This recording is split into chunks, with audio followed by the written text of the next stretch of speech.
How many of you have ever moved into a new house, an apartment, maybe bought a new car, or stayed in a hotel room? I'm guessing probably all of you.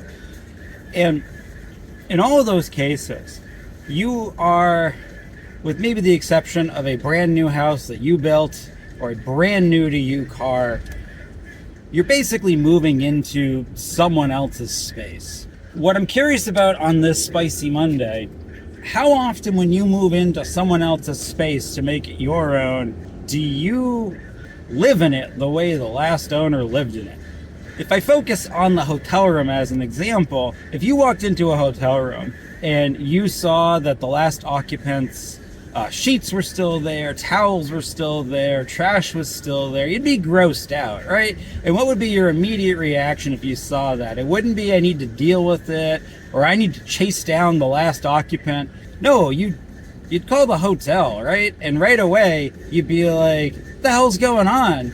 You put me in a room that you own, hotel, that's still full of a bunch of messy crap. What's up with that? And you would immediately want all of that replaced with something that was fresh and new to you.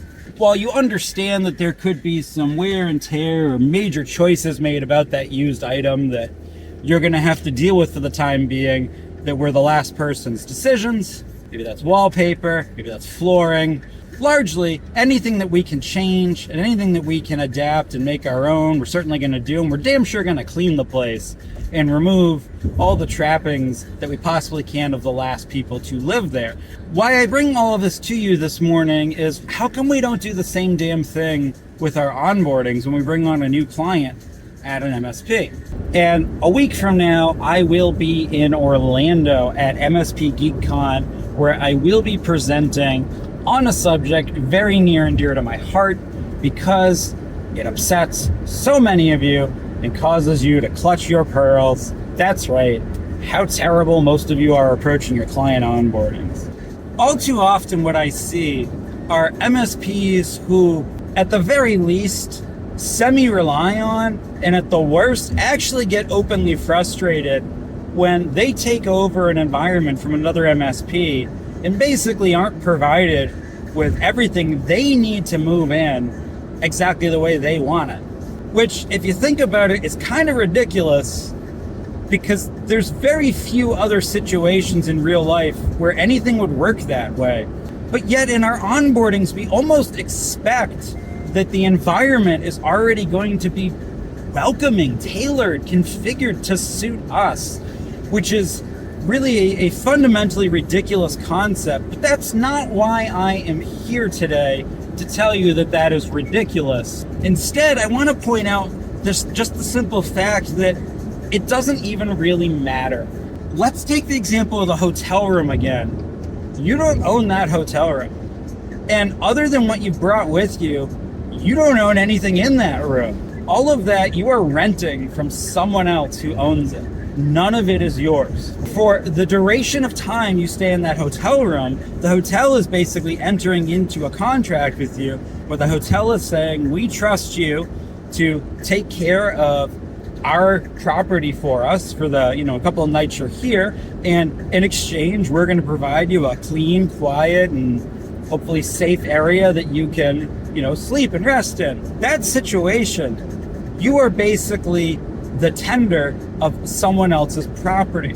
And so I used the example before, when you walk in and you see things are inappropriate or wrong, you don't fix it yourself. You ask the hotel to fix it. Because when you go into that hotel room and the sheets are a mess, the trash is still full, something is wrong, whose risk is that to mitigate? Is it your risk as the customer, or is it the hotel's risk? It's the hotel's risk, right? In the same way with your MSP and your onboardings, that's not your environment. You don't own the gear, you don't own the data, you don't own the business continuity, you don't own the software, the licensing, the relationships. That's all actually owned by the end client. They're the hotel. You're there serving at their pleasure, keeping their environment in an amenable condition, and at least in that example, you are also the maintenance. Sorry. You get my point, right? That if any of those things are wrong or askew, they're not yours.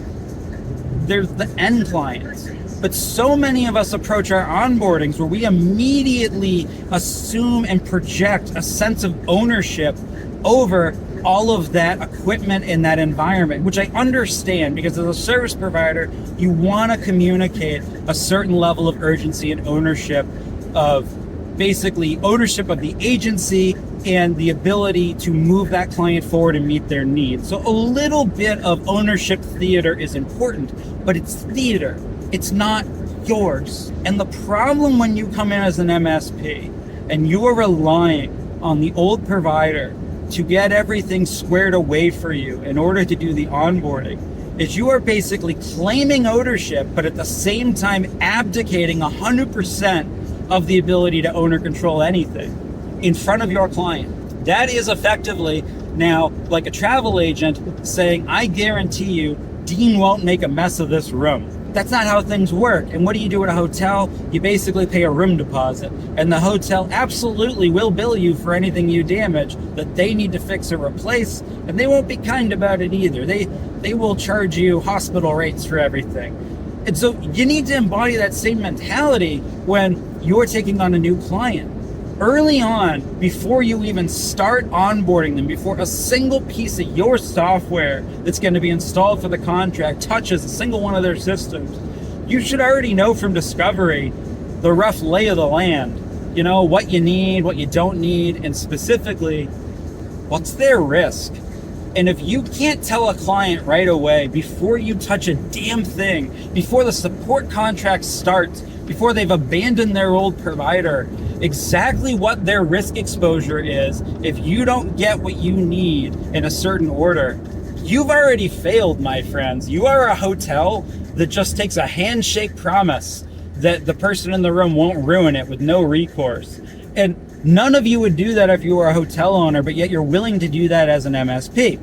And I'll give you an example, because I know a lot of you are going to think of a niche case where what I'm saying you feel doesn't apply, and you're going to want to get pedantic and defensive, because that's what we do. We're subject matter experts, and we get pedantic and defensive. So this is one of those times where it's not that Dean is right, it's the conditions I'm stating are always in play, no matter what your opinion is and no matter who the client is. It's not about being right or wrong.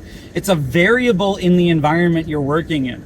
If I take on a client and that client has a business productivity suite like 365, which is almost a certainty these days, and that is controlled by another provider, it's in another CSP tenant, obviously I can't do anything in there until I'm made an admin. I know that. I know that before I've even taken on the client. I don't need to go fumble around for a week during an onboarding to know that. Why am I not telling the client that before we get started? Why isn't that in a checklist of things that I already know? No matter who the client is, no matter who their past provider are immovable rocks, immutable elements of taking over a client. Why am I not telling them that, hey, if we are not able to get an administrative access to this element of your business, whether your old provider controls it or you control it or someone's nephew controls it or the sun and the moon control it through their rotation in the solar system, whatever the rules at play are, we need admin access. And if we are not able to gain admin access, we either cannot administer and protect this environment, or it needs to be completely redone from scratch. Did you hear what I just said there? It needs to be redone from scratch. Because if you cannot follow a process or cannot use an account recovery process to gain the keys to the hotel room door, you gotta smash it in, my friends. And you all know that. Why aren't you telling your clients that? Why aren't you communicating their risk to them before you start the onboarding so that they can be partners with you in mitigating that risk, rather than what so many of us do, which is chase the old provider, and then when we're weeks into the thing and the expectation is already that we're supposed to be supporting the client, then we come tail tucked begging to the client to, hey, help us out here, whatever's happening. And we've broken trust. We already don't look like an expert, and our clients probably aren't very happy because we're now telling them after, weeks or months that, yeah, we gotta smash in the room to this door. Sucks to be you. You knew that before they were a client. And I use that example because the entirety of your onboarding needs to be approached that way. You are a shepherd employed to herd and maintain the flock. They're not your sheep. You're not the landowner. It's not your fence. It's not your gate. It's not your feed and tack. You are watching over those things by someone's request with sort of the authority they have granted you as an employee, as an expert employee, sure, but it's not yours, it's theirs. It's their risk to mitigate. And you can't just own and assume all of that without having a conversation with them first. Have a good Monday, everybody.